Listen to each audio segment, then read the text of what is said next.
We're back in the hizzy. I'm Hunter, that's Brett. Real Rendezvous Crew. Hello. What up, Brett? Not a lot. Yeah. Not a ton. Yeah, there never is. Yeah, not really. Just working. There's literally not a ton. Looking at Twitter. There's literally not a ton today. I mean, this is a very, very laxed episode. Yeah, we say that and it'll still end up clocking in like a shade under 2 hours. Yeah. You'll just want to like go off on a tangent about something. Did you see where I retweeted that thing? Yeah, 40 minutes in. Well, okay, let's dive in. Let's dive into it. Hey, that's not just us though. Yeah, like pretty much every fucking podcast I've listened to, that's exactly how they operate. So that's not just us. But that's part of the fun, you know. You get a little camaraderie. You're right there with your buddies, you know, your podcast brethren. But so Brett, tell the good people what we're going to be reviewing later on in the podcast. 40 minutes in. 40 minutes into the podcast, you guys are going to hear us talk about 2009 Dreamworks cult classic, Monsters vs. Aliens. This one... Cult classic. Has been a long time coming. This one was actually a request from my buddy Pelly. Anytime he would ever... we'd call to play games, and he's like, Brett, when are you guys going to review Monsters vs. Aliens on the podcast? I think I know Pelly. I think I've had a little interaction with Pelly on the Instagram.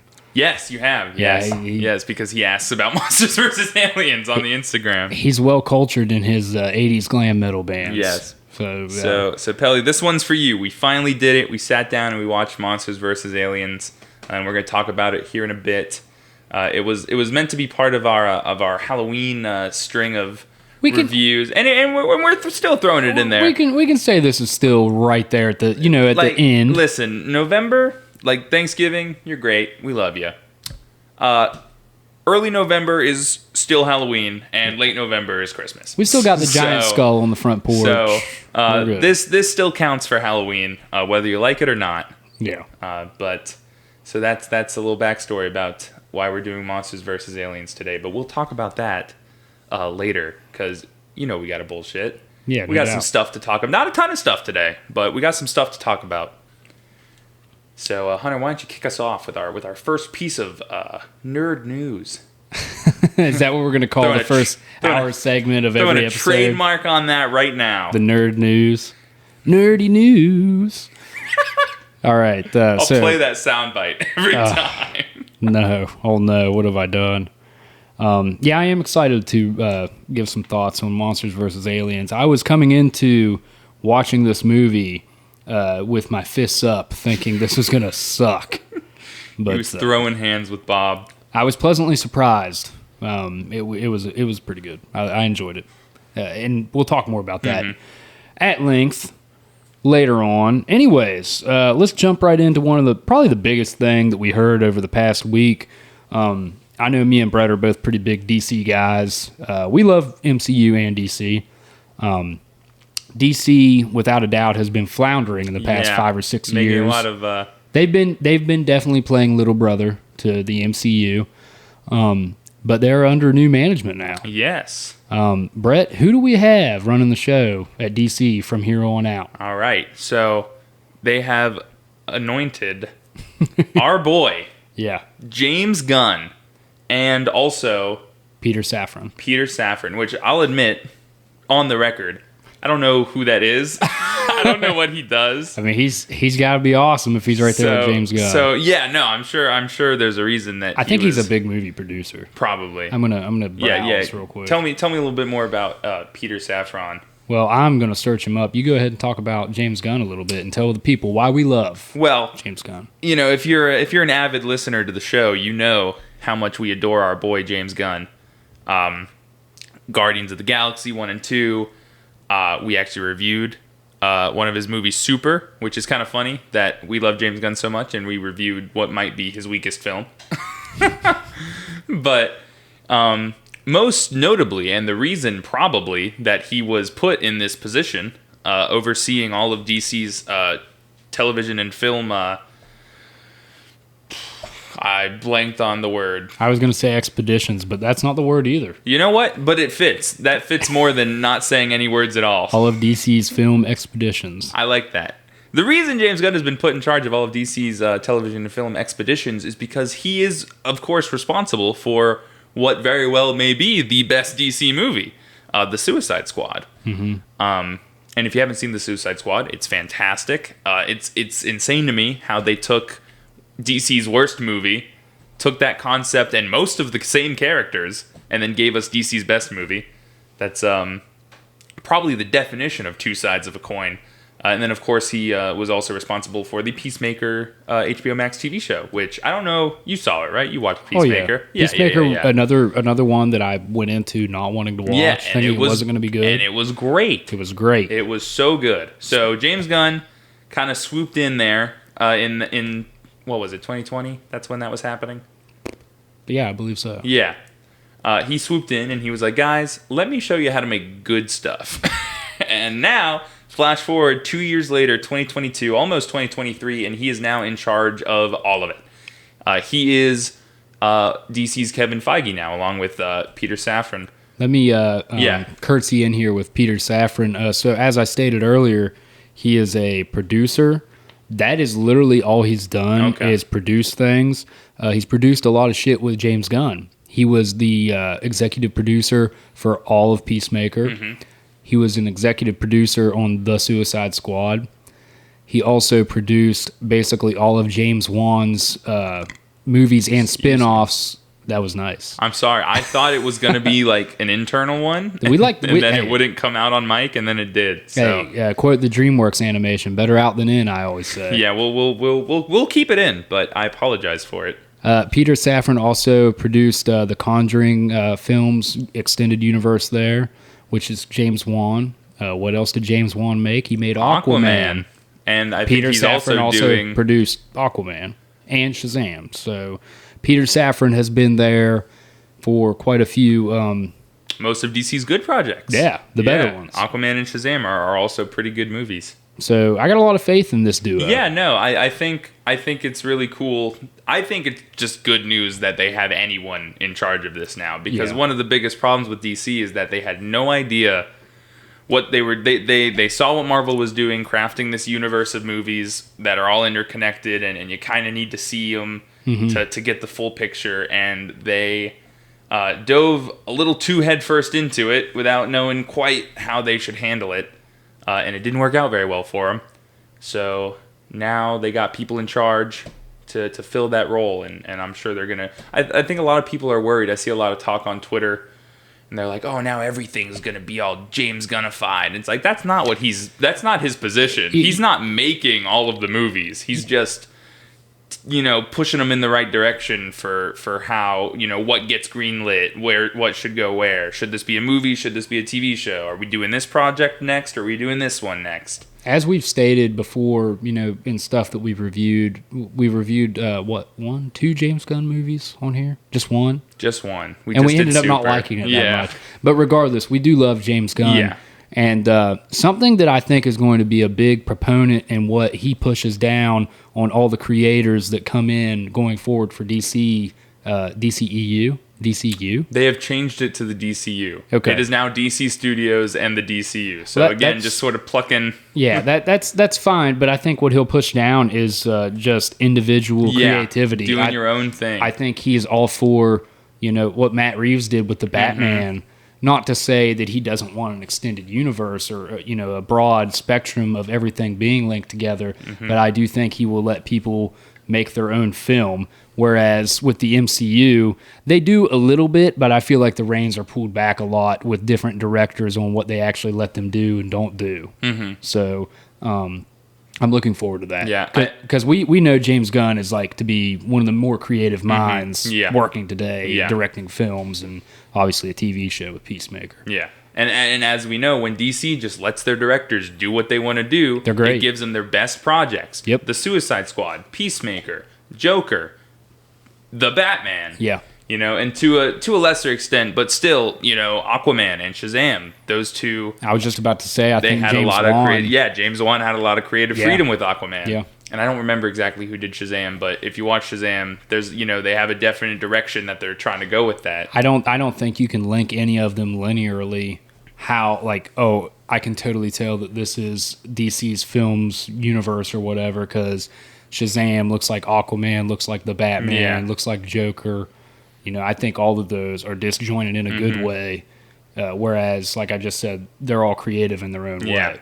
And so. I think that's going to be a really big thing for DC because, we love Marvel, we love the MCU. Mm-hmm. When someone comes out and they're like, oh, look who's directing this Marvel movie, it kind of doesn't matter. Yeah, that's what I was just getting at, That's what you just like, it's going to be a Marvel movie. You're going to go in, it's going to look like this, it's going to sound like this. I think that the biggest release that I've seen from Marvel that they actually let a director show his signature style might have been Multiverse of Madness. And even then, I felt like it was still subdued. Back some, yes. Yeah. I still feel like there were definitely times where they were like, hey, Sam, let's reel it in a little bit.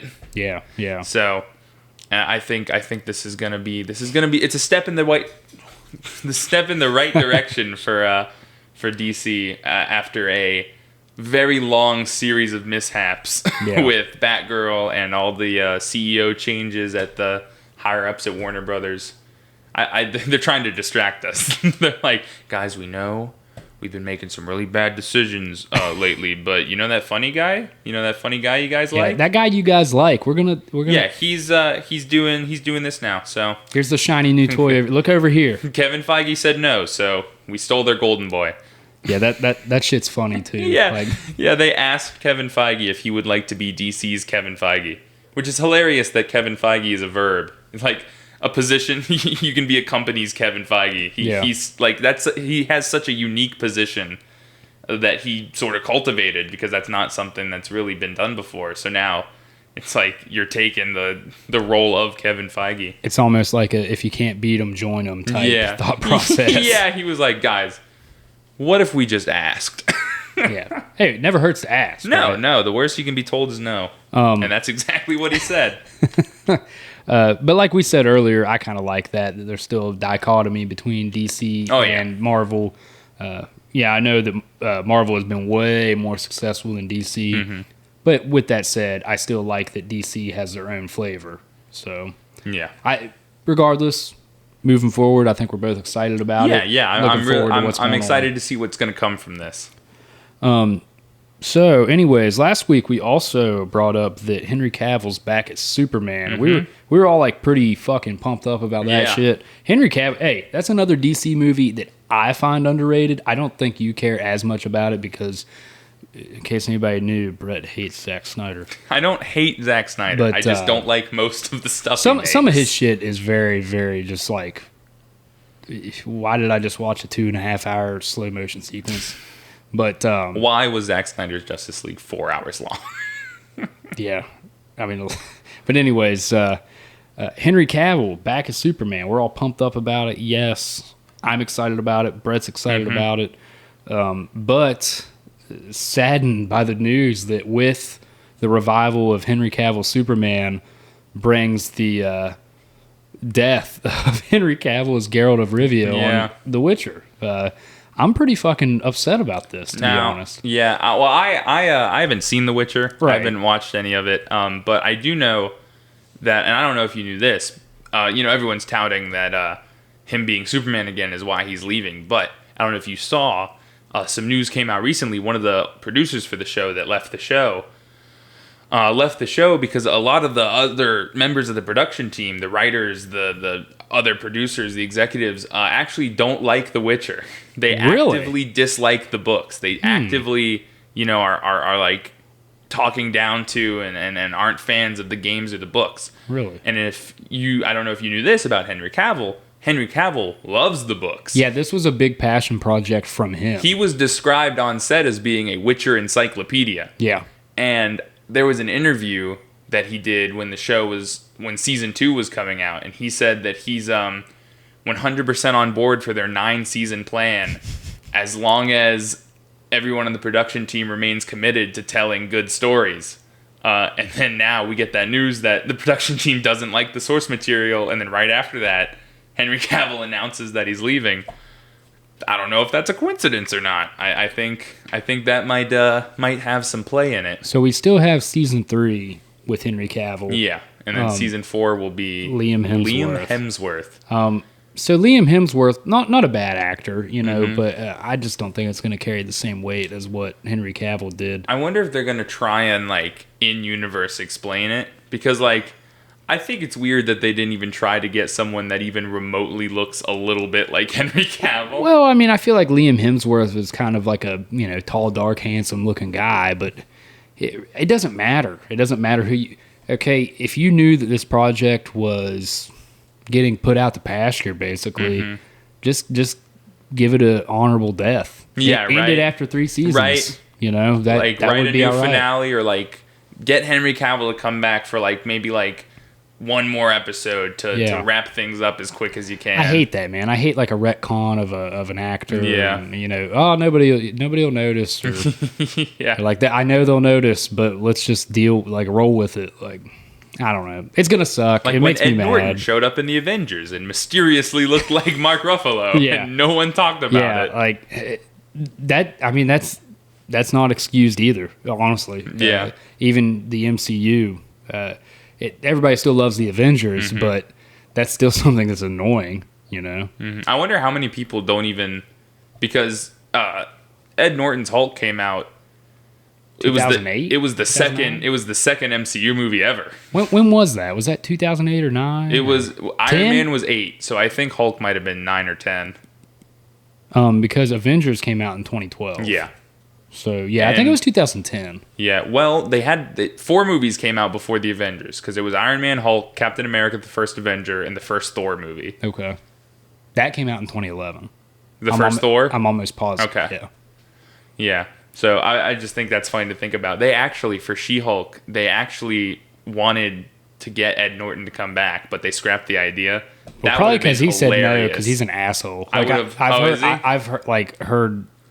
not heard, but I've read multiple times online that a lot of people just hate working with Edward Norton. Oh, he'll do Sausage Party, but he won't come back for the Hulk. Yeah, I don't know. I've heard he's a dick. Yeah. But have you ever seen any other Edward Norton movies? No. Just Hulk. Never seen Fight Club? Nope. Okay.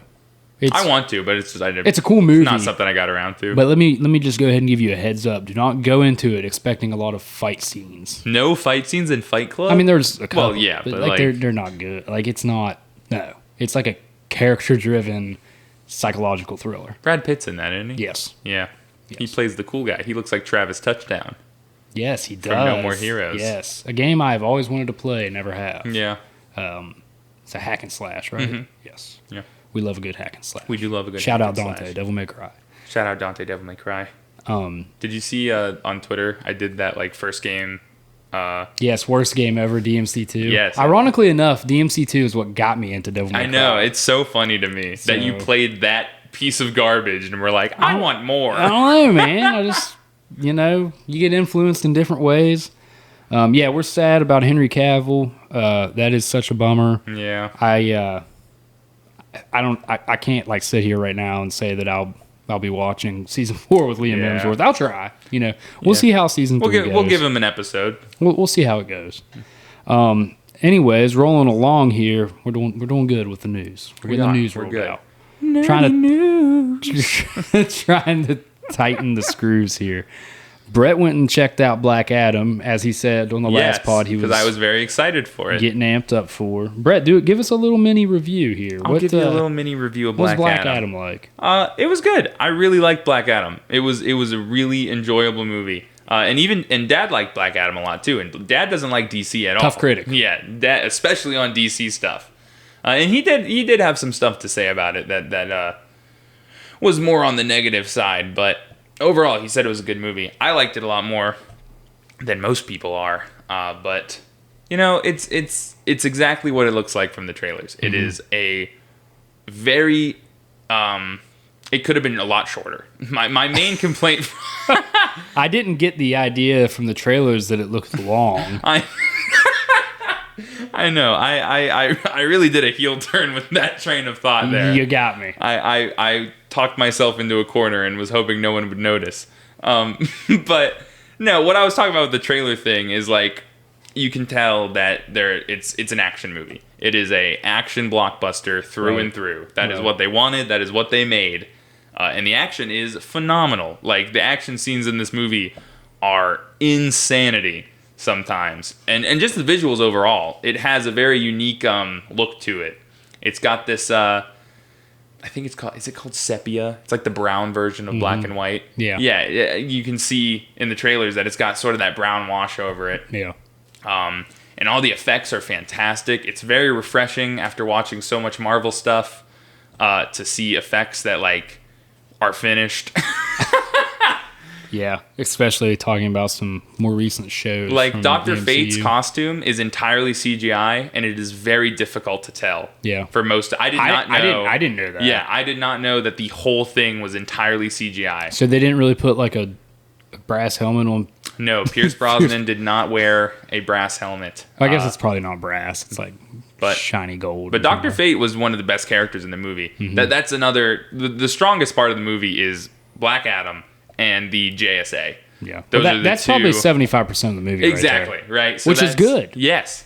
So the best part of the movie is most of the movie. So glad to hear it. It's so if you were at all interested in it, you should definitely check it out.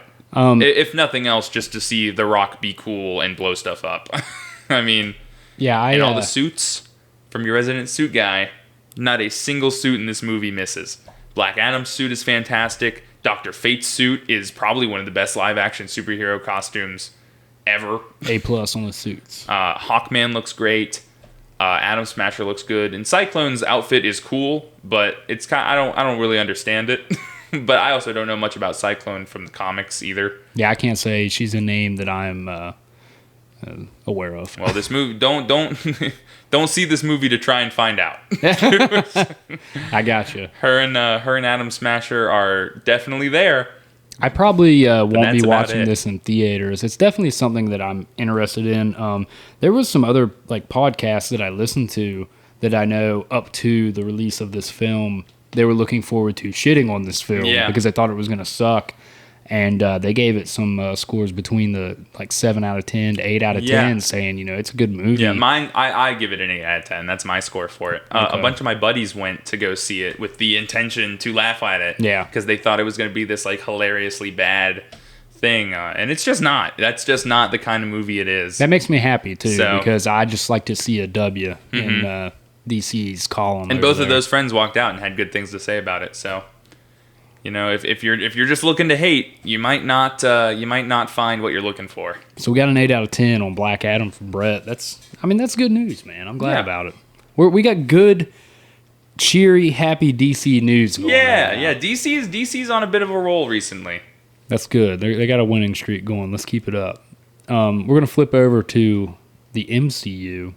The Ant-Man trailer dropped in the past week. Pretty good looking trailer. With that said, me and Brett were discussing the things we liked in the trailer prior to talking on the pod, and I was like, you know what? It looked great, but there was some Quantumania stuff going on, and there was a cool Elton John song in the trailer, and that was it. Quantumania. That is, we're getting some quantum. Michelle Pfeiffer, she's a hot grandma. Evangeline Lilly has a weird haircut. Well, I thought she kind of had a weird haircut in the last one, too. She hasn't had a good haircut yet. Somebody get this lady a hairdresser. Except for the ponytail she had in Ant-Man and the Wasp and Endgame. That was fine. But the first Ant-Man, she had a weird bob. And now she's kind of doing a Jamie Lee Curtis, but not pulling it off nearly as well. Yeah, once again, Michelle Pfeiffer, I love you. You're beautiful. Anyways, it looks good. It looks good. I know Jonathan Majors, your guy. Jonathan Majors as Kang is because you didn't watch Loki.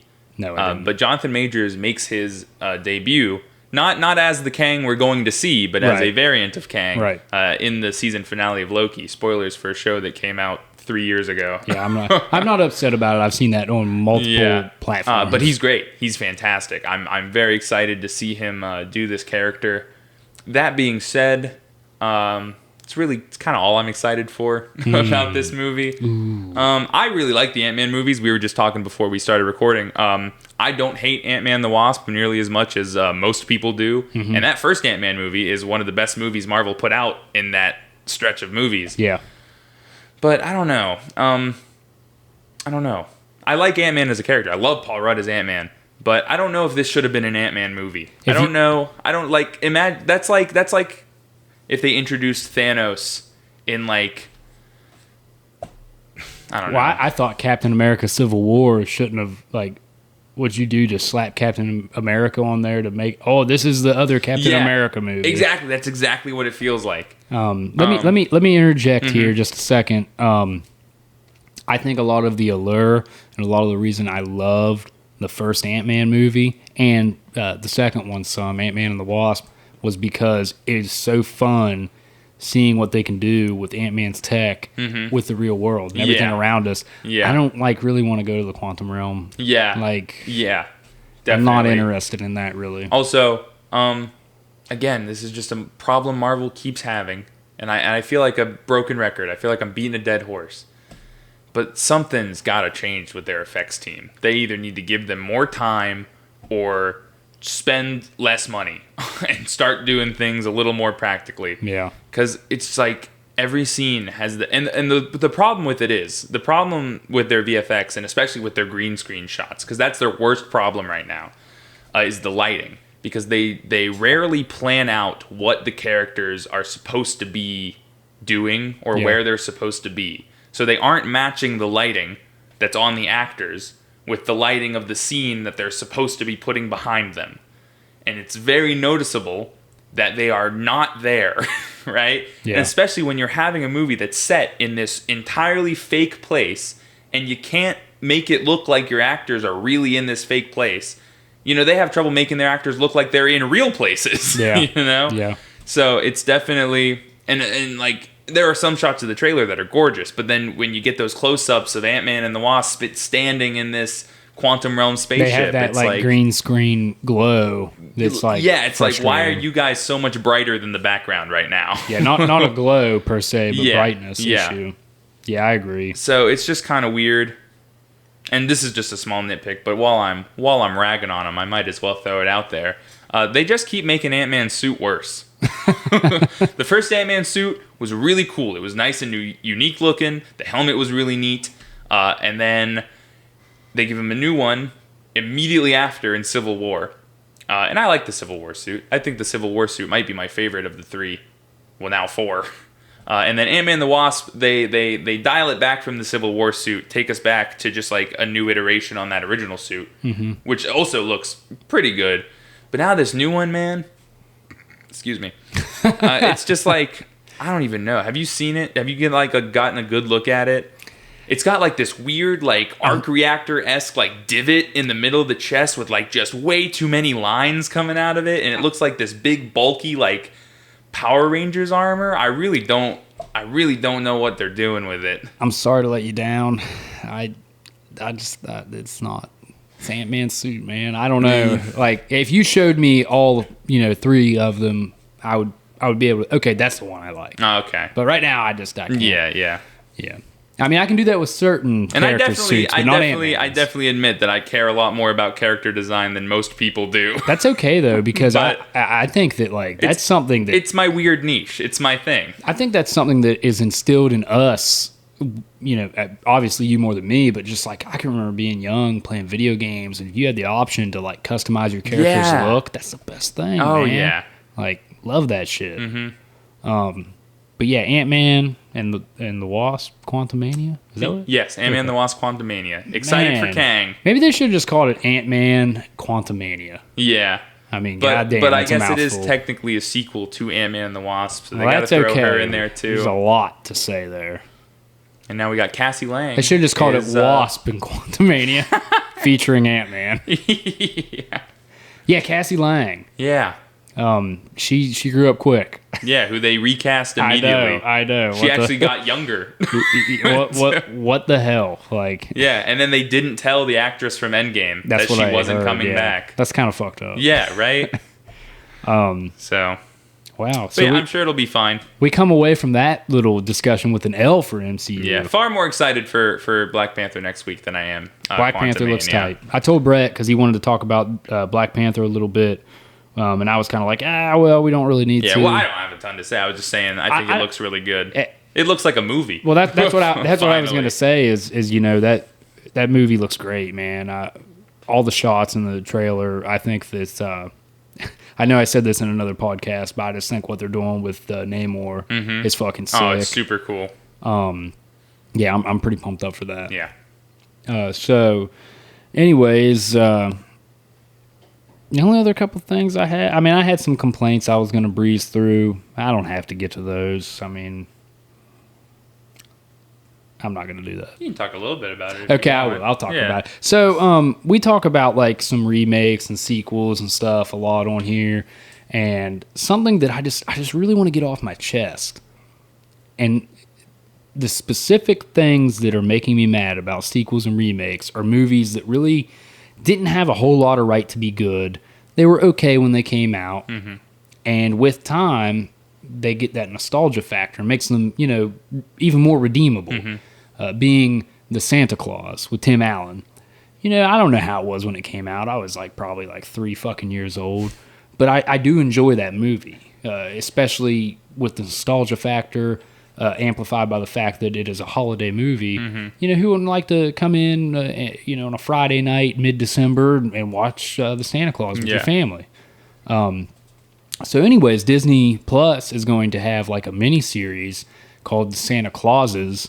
I don't know what the storyline is about. The trailer looks terrible. And it's what is this cash grab? That's all it is. It's a cash grab. The Santa Claus had 2 other sequels that came out. Neither of them were nearly as good as the first one. I know, and I know some people did enjoy them, and that's okay because they were Christmas movies that came out at Christmas time, and certain people just enjoy them for the fact that they're a Christmas movie. And also another Christmas classic that's getting a sequel, A Christmas Story. That movie already had a straight-to-video sequel released for it 10 years ago that was terrible. And this movie doesn't look any better. Yeah. I'm so sick of just Hollywood regurgitating old things into new movies that are doomed to fail whenever at their core might be a good individual property. Here's another one. They're coming out with a Roadhouse remake. I don't know if you've ever heard of... Do not know what that is. Okay, Roadhouse is an late 80s action movie starring Patrick Swayze where he's a bouncer and he gets hired by some bar in some podunk town to clean up the ruffians that are ruining things, and he kind of gets caught up in a money scandal. But it's a pretty cool movie, It's just a schlocky 80s action movie. Has that nostalgia factor. It's there might have been a cool action movie screenplay that somebody wrote, presented it to their superiors, and they're just oh, this is all right, but let's sell it as a Roadhouse movie. Yeah. Let's remake Roadhouse. People will be all about that shit. And as we talked earlier, that's probably what's going to happen. Yeah. Part of the problem is also just moviegoers in general. They keep doing it because it works. You people are stupid because you can't, you don't care about things being creative or unique. You just want to be force-fed the same things you've already watched 1,000 times. Okay, I'm done. Yeah. My take on the whole thing is I agree. I think we do need more original movies. My example earlier when Hunter was talking to me about it was Upgrade. Yeah. Which is still a movie I haven't actually seen, but that's a cool concept that they just did. And then most recently, Everything Everywhere All at Once. Yeah. But again, those movies, they don't make money. Everything Everywhere All at Once is getting these glowing, raving reviews, 10s out of 10s across the board from the people who actually saw it. Right. It's like I said to you, you have a broad span of people that go to the movies, but there's only probably not even 50% of them that are like me and you. They'll just see movies to see them. Are true film fans that just want something different. Yeah. Most people, like you just said, they go to the movies because, hey, I'm going to take Susie Q to the movies tonight. Yeah, but I will also say I will not pretend that I am not a perpetrator in this case. Because I'm on both sides of the thing. I will go see movies like Bullet Train, movies like Everything Everywhere All at Once. I'll go see these movies, but I will also, if something comes out and it's a rethink of something that already exists, I fall right into that trap because my thing is like I want to see what they do different. I want to see what they change, what they keep, how it's going to play out. What I prefer they do. I was talking to you about this earlier when we were having the conversation about it. I'm a big fan of the Legacy sequel. Your Bill and Ted 3s, your Indy 5s. Yeah. Ghostbusters Afterlife, where instead Indy of 5 or Indy 4 is terrible. Is it? Yeah, it sucks. Oh. But anyways, I digress. Where it's like a soft reboot in a way, where you're introducing new concepts, but it's in that same continuity. You're not recasting Indiana Jones. You're just bringing back old Indiana Jones, and maybe he'll pass the mantle on, or maybe put an end to the story, sort of thing. Let me play devil's advocate to myself just slightly here, because I'm not going to back down from what I'm saying. But there is the case of some remakes and sequels are good. Yeah. Like we just talked about The Evil Dead. The 2013 remake is awesome. It's a great movie, but it almost rebrands itself as something totally different than what the original Evil Dead was. And which reflects on what you said. You like to see how they change things, how they turn it into something unique, but still pay homage or use the same idea as the original. I think a lot of that just has to do with who is making the movie. Yeah. Obviously. Yeah. What I was going to say, what I wanted to say, sorry, is, I'm a big advocate for bringing older things or more specifically, a big conversation about, remakes versus whatever is animation to live action. It's like, the cartoon was perfect. Why are we putting it in live action? Why are we doing this? If it's a video game, why do we need a this, that, or the other? But I think my take on adaptation and remakes and stuff like that is like, as the world changes and as more people are brought into the world and growing up, I've not watched things just because they're old, and maybe that's a problem with us, but that's just how the world works. You see something, if it's in black and white, maybe I don't want to watch that. Maybe I don't want to, maybe not me specifically anymore. I've sort of broadened my horizons, but you're calling me an old head over here. No, but I'm just saying, my biggest example of it is Cowboy Bebop got a Netflix adaptation that was in live action, and it wasn't great. It wasn't that good. But my dad, I knew that world and those characters and that story would be something he would be into, but he doesn't like anime. Yeah. He likes it a lot more now than he did when that came out.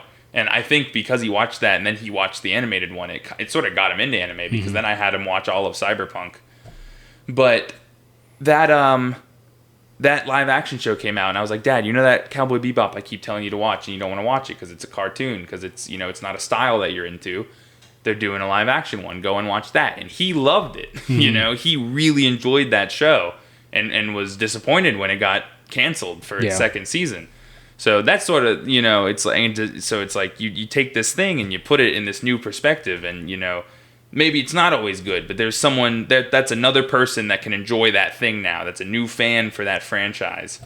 And like you said about, it's about who's making it. I don't really have a problem with remakes as long as they're good, know, and it just so happens that 9 times out of 10 they're not. Yeah. But so I'm not too harsh on them, not as harsh as you are, but I definitely see where you're coming from with. It gets a little old sometimes. I think there's like certain IPs that you can make a remake for, and it is good. There's other ones that are like the Santa Claus really isn't like. And I know I might upset some people here. It's not a good, it's not a great movie. It's a good Christmas movie, like I just said. If you're in December and you want to watch a Christmas movie with the family, those are the kind of movies that we don't need to remake. Like, even like the hard classics, I'm not against having a sequel or a remake for if it's done justice, or you know what I mean. Like you just said. If they care about what they're making. I just think we got to stop with the dumb cash grab remakes and sequels. And I will also say another thing, another way that I see it is, they do put out these remakes and stuff, and it's like, yeah, they suck and they're bad. But I don't necessarily think it doesn't take away anything from the original. Mm-hmm. You can still go watch the original Christmas Story and just not, give your time or attention to a new one coming out. And then the people that do can go and do that, and, that's their prerogative or whatever. But it is definitely, just because they know that they can get away with it, they know it's easy. They know it's easy money for their studio. They know it's easy money. Just get butts in seats, make quick buck, and move on to the next thing. So it definitely is, disheartening. I know me complaining about it isn't going to change things. People are going to still make money to make money. I just felt like on my small platform here, I would let people know where I stand. Oh, for sure. And like you said, though, there are some legacy sequels that are great, like Prey on Hulu from the Predator franchise. That's the best damn Predator movie since the original. Yeah. And I also think of Blade Runner 2049. I've watched the original Blade Runner 3 times in hopes that I would enjoy it. It is such a snooze fest. It has a cool atmosphere and a cool setting, but that's it. It's confusing. It is like the epitome of a slow burn. I can't get into it. Blade Runner 2049 is beautiful. Yeah. It is character driven. It is like a noir with action sprinkled throughout. It's awesome. So yeah, it all just comes down to who's creating the content. But I do really, really hate the cash grabs, especially whenever it is capitalizing on a movie that really wasn't that great to begin with, and just had its own kind of nice little corner over here that we can brush off and watch every now and then. Yeah. But that's me on my pedestal. I'm done. I'm done with that. No, it's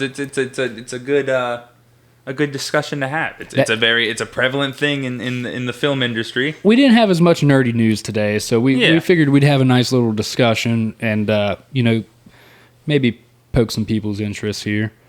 The only other thing I got wrote down here, Brett, which I don't have a whole lot to say about. Yeah. But The Last of Us premieres the TV series for HBO Max. January 12th. HBO Max premieres January 12th.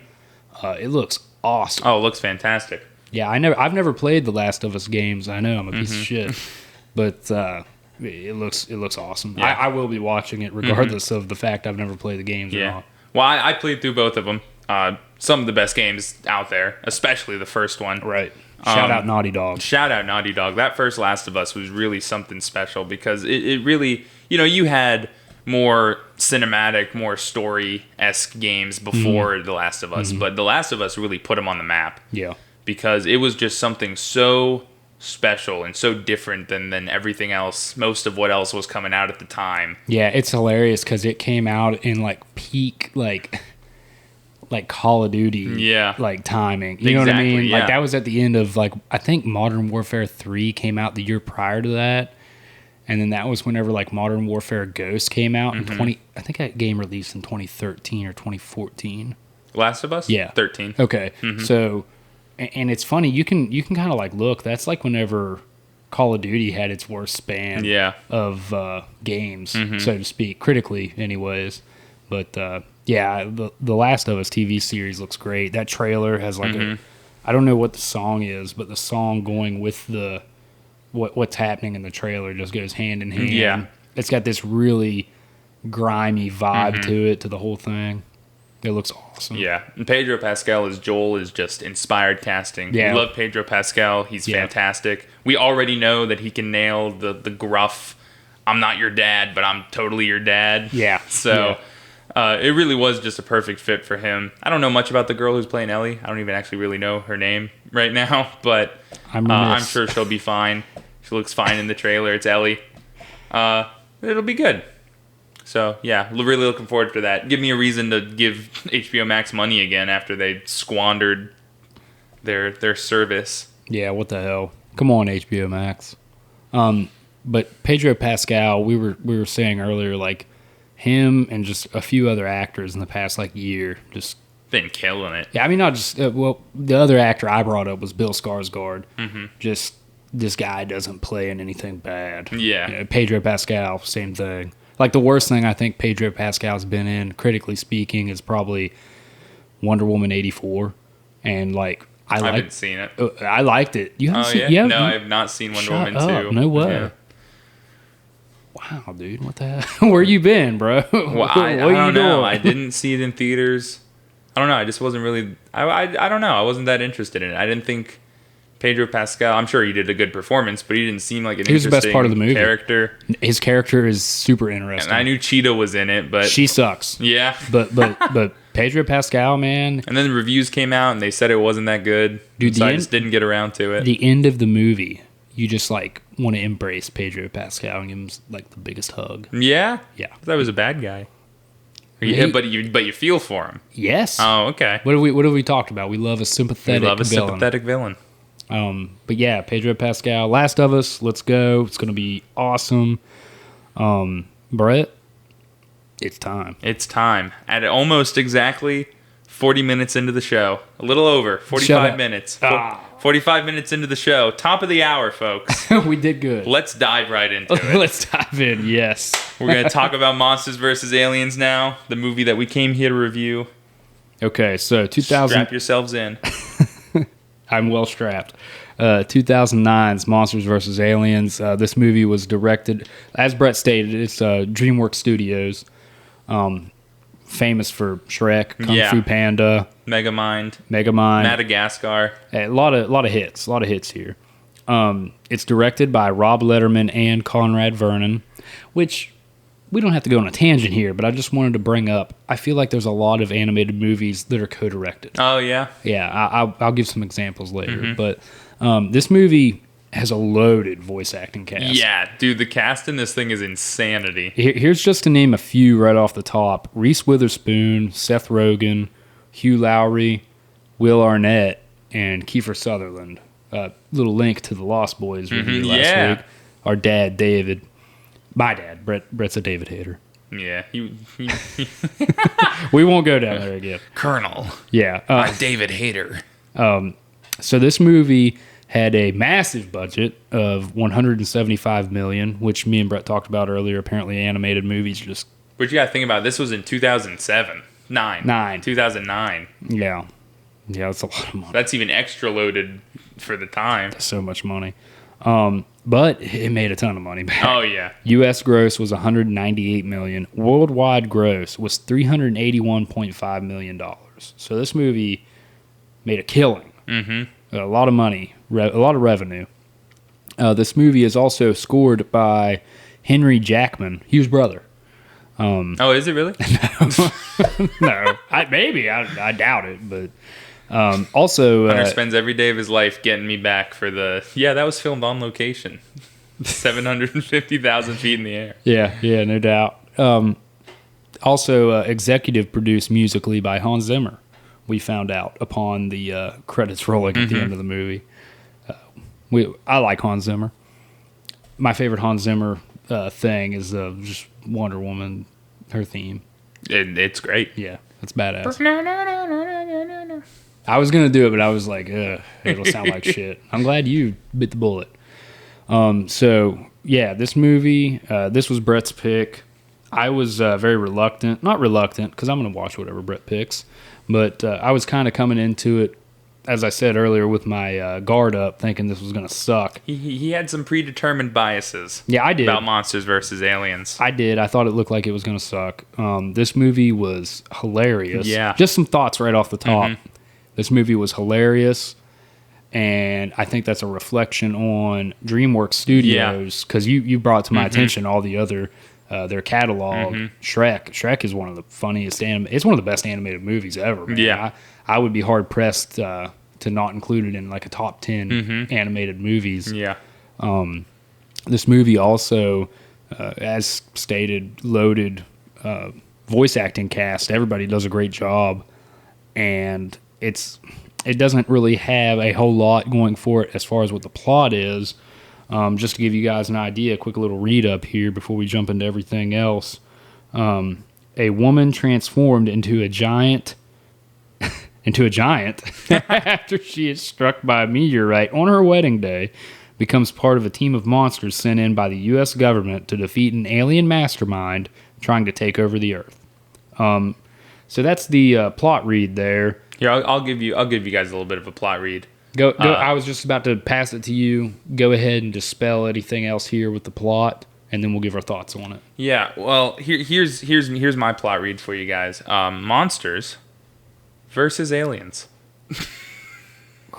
Man, I'm leaving. I'm heading out the door. You get exactly. Somebody get me away from this guy. when you pay for a ticket to Monsters vs. Aliens and/or watch it on DVD, you get that. You get the monsters versus the aliens.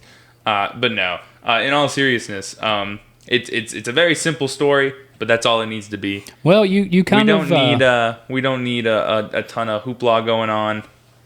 But my favorite thing about it is sort of the world building behind it. Yeah. Which is hilarious to say for a movie like this. But, they really delve into the intricacies about, who these monsters are, why they're here, what this place they're in is. They're held in this big super prison for monsters. Yeah. Run by this army general guy, voiced by Kiefer Sutherland. Yeah. Which is hilarious because you would never know. He doesn't sound like Kiefer Sutherland at all. And then, even with the aliens, there's like a bit about their backstory, but still they have, all this stuff going on with them. This one guy.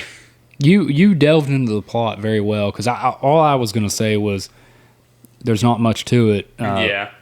Does there need to be much to it? Though? No. This is a kid's movie. No.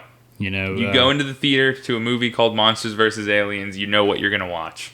Yeah, and it delivered. It did. You get that. You get Monsters versus Aliens. You already kind of discussed it some. Let's talk about the setting here. So this is an animated movie, obviously, but it takes place in California, which I thought was really funny. Modesto, California, to be specific. They even had actual California license plates on the car. Oh, yeah? That looked just like California plates. I wonder if they had to pay any, what's the word I'm looking for? Maybe. Pay I don't know who owns royalties to the state of California. Who owns the copyright to that artwork? Maybe that's why the fucking budget was so much. They're like, we're gonna have to pay California. Do you think you have to pay to use landmarks in movies? Do you think they had to pay for the Golden Gate Bridge? Maybe. I don't know. I mean, that's something that I know San Francisco probably profits off of. Yeah. So that's interesting. Well, I know that the Eiffel Tower, when its lights are on, that's a copyrighted thing. You can't take really? Professional photographers can't take pictures of the Eiffel Tower with the lights on, or else they have to pay royalties for it. I had no idea. So I wasn't sure. That's crazy. About if that's for anything else or if it's just that one weird instance. So this just takes place in like Brett said, Modesto, California, mostly. Good night, Modesto. Yeah, that's one of the side characters. He's a news anchor.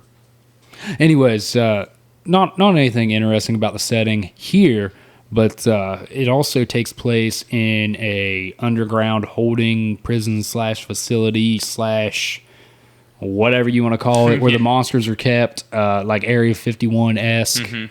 Really, I like those sequences. Like you said, the world building around that was really creative. Really, really creatively funny, too. Yeah. It knew how over the top it was. Yeah. And then also the whole third act that takes place in the alien spaceship is really cool, too. What else do you want to say about the setting here real quick? Because I kind of want to segue into set / character design with a couple things. Yeah, there's not much more to say about the setting. You get your set list of locations that we hang out in. You got 3 levels. Yeah, kind of. Honestly, it's kind of like that. Yeah. But yeah, the prison place is cool. The Modesto, California. If anyone out there is from Modesto, I'm sorry. It looks so dull. And then the spaceship was definitely my favorite part of it. I wanted to segue into set / character design. I really enjoyed certain aspects of the set design. I did say earlier to you, though, Modesto and San Francisco, the more realistic environments just look like they weren't fleshed out as much. Which, at the point where they're in San Francisco, the city's evacuated, but still, it just looks like it looks bland, very bland. I think a lot of the color in this movie is very bland. That's kind of one of my biggest negatives. Also, each character design is kind of bland-ish. But with that, I really enjoy the third act on the alien spaceship, and then somewhat through the second act whenever we get to see the whole sequence with the robot that lands on the planet and how it morphs and transforms and starts to become a mobile death machine. I really think they put a lot of detail in what the mechanisms and what makes that robot work. And then also I thought they put a lot of detail into Bob's character and how, like, I believed he was this gelatinous goop. I just want to shout out Bob and Seth Rogen. I think Seth Rogen steals the show in this fucking movie. Hilarious. Bob is probably the best character. And I really just think it's just like, hey, Seth, you just like, here's who you're going to play as. Here's a picture of your character. Make him funny. And like Seth was like, yeah, I got you, man. I'm on it. I got it. But yeah, other than that, the animation, there was no issues there. I thought everything was kind of like, there was detail. And like Brett said, we watched it on DVD, but it still looked good. Yeah. There was a lot of detail in the animation. Your thoughts? I agree that the on Earth places were a little, left some to be desired, especially from the color palette and all that. Yeah, I think that was my biggest drawback was the on Earth stuff. Well, I think my thing with DreamWorks movies, I said this to Hunter before we started recording. You make a good point with this too. Yeah. So a lot of people like to compare DreamWorks to Pixar. They're like, DreamWorks is like dollar store Pixar. But I honestly, you either grew up a Pixar kid or you grew up a DreamWorks kid. And that is the difference between whether you are funny or good at art. All right? Because Pixar has gorgeous, gorgeous movies. And most of them are very boring or don't have a lot writing-wise. DreamWorks has an impeccable team of writers. But I think most DreamWorks movies are ass ugly. Like, there's just something about them that is always not quite right. And it mostly comes from the human characters. Prince Charming and Shrek and Lord Farquaad look very strange. It's not as bad in this movie, but you can still definitely tell it's like, this is a weird art style. These people look very odd. It's like almost Uncanny Valley, but not quite there in that same sense. But it's just like something's weird about what's going on here. I think you're kind of painting with a broad brush here on the art style in each studio versus the writing in each studio, but you are right. The writing with Pixar, which I'm not going to sit here and say it sucks, it's just not as funny. And I didn't. I don't think it hits as broad of an audience as what DreamWorks does, especially with the humor. Yeah, I like Pixar movies. I didn't mean to make it sound like I don't like Pixar. Right. But, well, that's why I said what I said. I was like, yeah. We might get a couple comments saying Brett hates Pixar. I did jab into him a little hard there, but that I do vastly prefer most DreamWorks movies over Pixar. But not that Pixar doesn't make funny movies. Pixar more goes for the heartstrings than they do the humor, though. So it's two different audiences. Which that's just kind of Disney in general too. Yeah, but a lot of people like to make that comparison between the studios. So I thought I would touch on it. But in terms of the character designs themselves, one of my favorite things about the movie is sort of the uniqueness of the monsters. Sort of like taking a monster concept and flipping it on its head, right? Because they could have done like Frankenstein and mummies and werewolves and stuff like that. It's like stuff the old Universal monsters. Yeah, stuff that Link mentions in the film. But instead, they go for funny Jello Man, and they do the like swamp man sort of thing, but he's just like some dude bro who's out of his prime. That's Will Arnett, right? Yeah. I love the way he portrays Missing Link. He's just like you said, like a total Chad bro. Yeah. And then my favorite one, and what makes me say about the uniqueness of the monsters is Dr. Cockroach. So that's like just such a funny thing. You know, he turned himself into a cockroach. If I hadn't looked that up, that was Hugh Lowry. He does not sound like him at all. Yeah. And it's kind of funny because the only thing I know Hugh Lowry from is House. That's his like most famous thing, I think. Yeah, I mean, I can't think of what else. The only other thing that I think of knowing him from, and this was just because it was like one of his big breakout roles was in the live action 100 Dalmatians. Oh yeah, is he in that? He was one of like Cruella de Vil's two like bozo henchmen. Oh, okay. Yeah, him and there was actually another pretty big actor that was the other one, but that just reflects on the voice acting again, though. Like we said, everybody's great. Yeah, everyone's doing a really good job in this movie. But I just think that's cool. And the designs of the monsters are like talking about the art style. They look fantastic. I do like Insectosaurus really too. Yes, he was my second favorite. A giant caterpillar. I loved whenever like they tried to distract Insectosaurus. Like they just had a fucking Apache helicopter. UV light. Yeah, and you could see his pupils dilate. He just starts waddling towards it. Yeah, like lumbered towards it. Yeah. Which is funny. Like it's like he's a bug, like with a bug light out. Yeah. So with that, like the characters, we already talked about how we love the voice acting. I really think that something you probably really love about this movie. I've made this statement about you personally multiple times on the podcast. Like you really gravitate towards a movie that has like that teamwork. Yes, an ensemble cast. Yes, baby. Like a big camaraderie aspect. Yes. Everybody comes together for victory in the end. Which I like too. But that's your thing, dude. That's your bread and butter. I really do like it. This movie has that in spades. Susan's obviously like the main character. Yeah, this is her story. Right. But everybody else gets their chance in the limelight. And they all work together really well. Yeah. There's no like... I hate to bring it up again, but like the voice acting is just so good. There's no character there's no character that really seems out of place. You can elaborate on some of the characters specifically if you want. That's kind of all I got. I don't have no qualms with the characters at all. Yeah, no, the characters are the best part of this movie. They carry it on their backs. Like we were saying, Bob especially just has so many great moments. Especially the ongoing joke about Derek. Yeah, that's great. Like he thinks he's dating Derek. Yeah, he always puts himself in everyone else's shoes, and they have to remind him, like, "No, Bob, that's us. You're talking about us." And he's like, "Oh, my bad."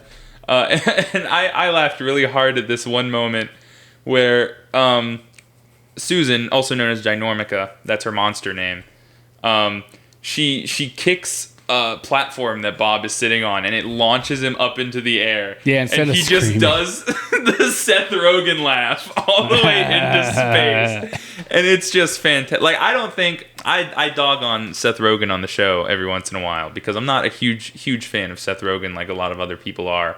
But this is his role. No one else could play Bob as well as he does. This movie coming out in 2009, I was telling Brett, like Seth Rogen's big like breakthrough movie was probably 07's Knocked Up by Judd Apatow. And Seth Rogen really hit his stride around 2009, 2010, 2011. Because that's whenever Pineapple Express came out. That's whenever Superbad came out and shit like that. And like you couldn't watch a comedy movie without Seth Rogen being in it. And the character of Bob, this like just goofy, gelatinous, idiot, just totally fits like Seth Rogen's brand of like idiot stoner comedy. Exactly. Like, it's great. Yeah, I think, like you said, he steals the show. Yeah, in my opinion. Bob steals every scene he's in. All of his jokes hit right on the head. I love all the commentary in the movie about the government and the state of the United States. It's very on the nose, but it's hilarious. That whole sequence whenever the alien robot first arrives and they go down the big conference table. And you can kind of catch like little radicalizations of each like political party and like what somebody would want to do about the situation. And then at the end, the president's just like, "Should we nuke them?" Like, no nukes. Yeah. Stephen Colbert as the president was another standout character. He's not in it a ton, but he's very funny. It's a very fun commentary on the government in general. The army man's name who runs the monster prison, his name is literally W.R. Monger. His name is Warmonger. General Warmonger. Which is funny. So it's and that's again what I love about DreamWorks is that like these are not jokes Disney would make. Right. These are only jokes you can find in DreamWorks movies, and they do them so well and pull them off so well. It's like, Disney movies and Pixar movies, the thing that they have for adults is that they're sad. Yeah. It's like, it's the emotion for them. But DreamWorks movies, they are funny for anyone who's going to watch them. When Disney tries to broaden their span to more than just kids and hit a wide audience up to adults, like you said, they lean for, like, their idea of mature content in a child's movie is, let's just make it sad. Yeah. Let's have somebody die. Yeah. And I think, like you said, DreamWorks just does a really good job of being able to find jokes that everybody can laugh at. And if it is something that goes over a kid's head, it's not even something you question as a parent. Yeah. Like, you're like, what was that? Yeah, exactly. Exactly. They strike a really good balance between those two styles of comedy, and this movie's no different. We should have looked to see who wrote this. Yeah. And see who, like, if maybe, DreamWorks uses a similar group of writers for all their animated movies, because I bet they do. So let's wrap up here a little bit with production and direction. I don't really have a whole lot to say about direction. It's an animated movie. Yeah. With that said, though, that reflects on the plot. It hits its stride. It delivers on its title, Monsters versus Aliens. And I don't think the animation is bad. I think it's a little bland in some sequences and in some locations. But other than that, it's a DreamWorks movie. Yeah. It looks good, and it I don't want to say it runs good like it's a game, but it just there's nothing. I didn't notice anything I didn't like about it. Yeah, I think this is interesting because I didn't mention it at the beginning of the show, but this is our first animated movie that we've covered on the show, and it's kind of an interesting, because you kind of can't approach it like a live action movie, because it's more difficult to talk about things like cinematography or camera work in an animated movie. You're right.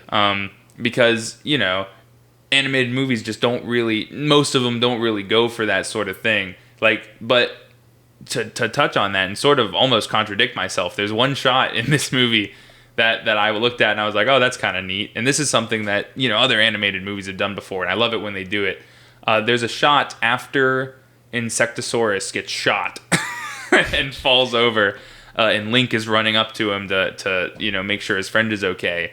They simulate like handheld shaky cam, as if someone is running alongside Link with the camera to follow him up to Insectosaurus. And that's the only instance in the movie that I caught that does something like that. But when it happened, because you're not used to seeing stuff like that, it really jumped out at me, and I was like, they're acting like there's someone running alongside him, and I thought that was really neat. Now that you mention it, there was a sequence specifically that I thought to myself, like, that almost looked like they made that to make it look like it was being recorded via camera. There was like a point of view shot right there towards the end whenever the alien spaceship is going to self-destruct, and Missing Link gets the like hovercraft, and they're trying to jettison to the doors that are closing, and it kind of shows from a point of view perspective, like a POV of Link whenever he hijacks the hovercraft and knocks the dude off of it and then grabs the other teammates. I thought it looked cool. Yeah. So it was created for an animated movie. Yeah, exactly. So just across the board, it looks good. Actors are good. Characters are good. It's a good movie. I like the movie. What coming down to brass tacks here? What are you gonna stamp on this one? I'm gonna stamp on this one an 8 out of 10. I'm stamping. I'm going a little high, but I really like. I want to watch it again. I want it to get a sequel. I was talking to you. This is one of the only DreamWorks movie that they didn't. I am surprised it didn't get any follow up. Yeah, they. This is one of the only DreamWorks movie that they didn't try and franchise out. Shrek got 4. Madagascar, there's 3 of them. Kung Fu Panda, there's 3 of them. The only other notable DreamWorks movie that didn't get sequels were B-Movie and Megamind, which are both also really good movies. But the reason those didn't is those didn't really need them. Like, where do you go after B-Movie? Where do you go after how Megamind ended? But this one, especially when you have this team of what's essentially superheroes, they could do so much with this, and so many different scenarios and plot lines to put these characters into, that it just boggles my mind that they never went anywhere further with it. Yeah, with Monsters, you could have a sequel and how many more monsters could you introduce? More, yeah. You know, it would. I am surprised. I really am. Mm-hmm. With that said, so 8 out of 10? 8 out of 10. I think I'm going to have to go. I think I'm giving vibes that I'm going to go lower, which I am going lower than 8, but 7.5 out of 10. Oh, okay. Yeah. Okay. A good movie, good animated movie, on par humor-wise with some of the other funny DreamWorks movies like Shrek. I did think it was bland in certain aspects, like I said earlier, with the setting and the character models. But other than that, the voice acting's great. The writing's great. I really didn't have any other issues past that. I would probably watch some other animated movies before like grabbing for this one. But if somebody was like watching it, I'd be like, "Oh, dude, this shit's funny," and have to like pull up a chair next to them. So something I didn't touch on because I didn't really know where to put it. But this movie has a lot of really good set pieces.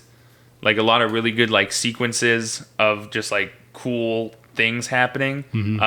Most notable ones that come to mind are Ginormica's car roller skates. I couldn't think of the word for a second. She did that twice in the movie. She does. She does it once with cars in San Francisco, and that whole sequence is great. I think that's just like a really unique thing. It reminds me of when the Hulk did car boxing gloves in the Ed Norton Hulk movie. Because it's just cool to see how giant characters interact with regular sized things. And you know what? You see this thing that will fit on your foot, 4 wheels. It's fucking roller skates. Yeah, do it. You know? Just do it. So that was really cool. And then, like you said, she does it again with like hover things in the alien spaceship part, and that was really good. And then another one is that same sequence. So it's kind of the same sequence, but then Dr. Cockroach with his rocket bus. And how he's sort of like goes into like a high because he invented something, and that whole thing, and how he's just like his eyes are bugging out. Yeah, whenever he like does his mad scientist laugh, his eyes kind of like go all over the place. It's really funny. Yeah, and so that was really cool. Link has a running gag where he hits his head off of stuff after going through a pipe. Yeah, it happens like twice. Yeah, twice. Yeah. So it's just like little things like that I think really, push this one a little farther than most animated movies. Okay, so 8 out of 10 for you, 7.5 out of 10 for me. Pleasant surprise for me, classic for you. Yeah, another thing I didn't touch on because I didn't know where to put it, but this movie actually, I saw it when it was out because I was a kid then. Kids movie, I'm going to go see it. But my real nostalgia, if you would, for this movie comes from the DS game. That they made for it. That's right, you were saying that earlier. I played the garbage out of that game.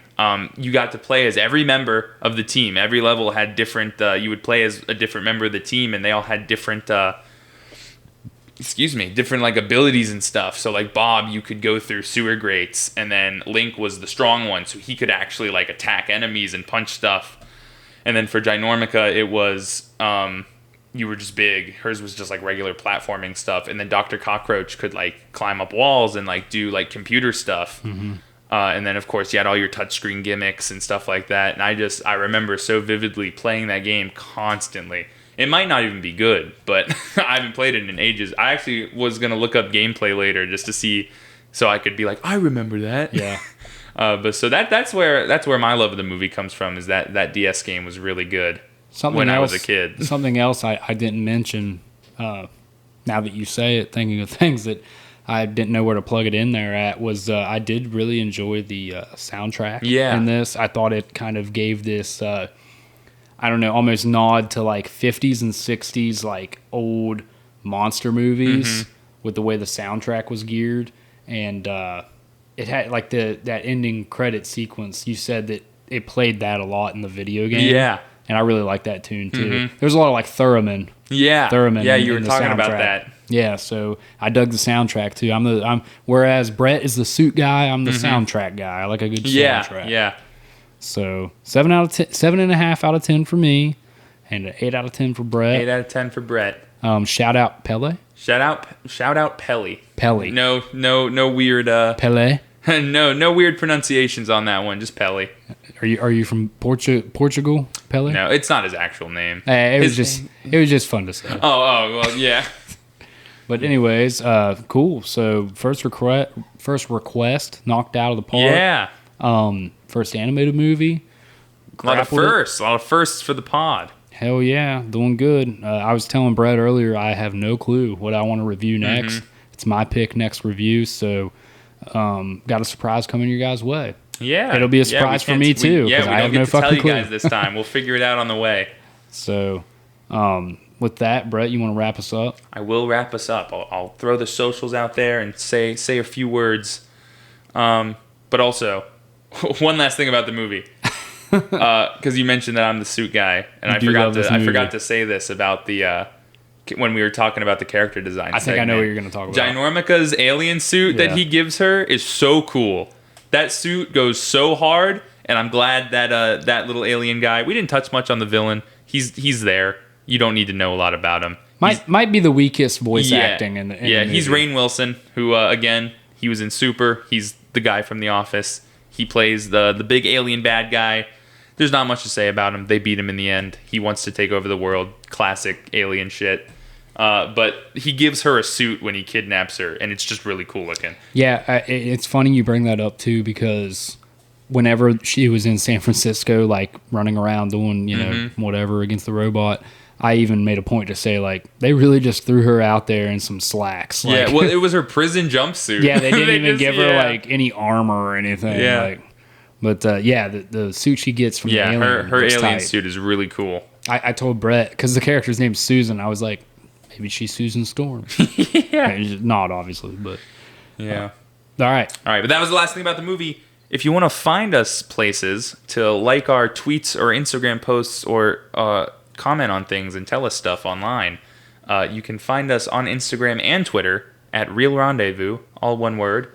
And if you want to check out this episode and others on YouTube, maybe leave some comments down below. Leave more requests. Tell us what you thought about the episode, stuff like that. You can find us on youtube.com at The Real Rendezvous.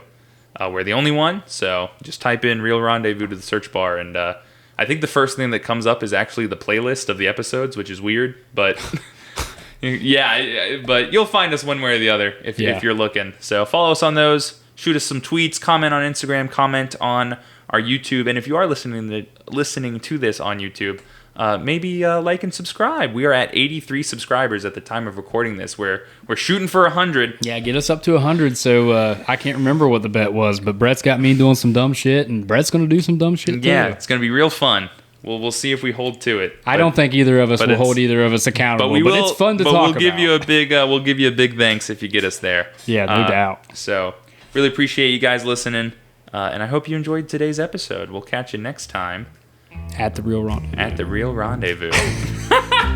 All right, later, guys. Adios.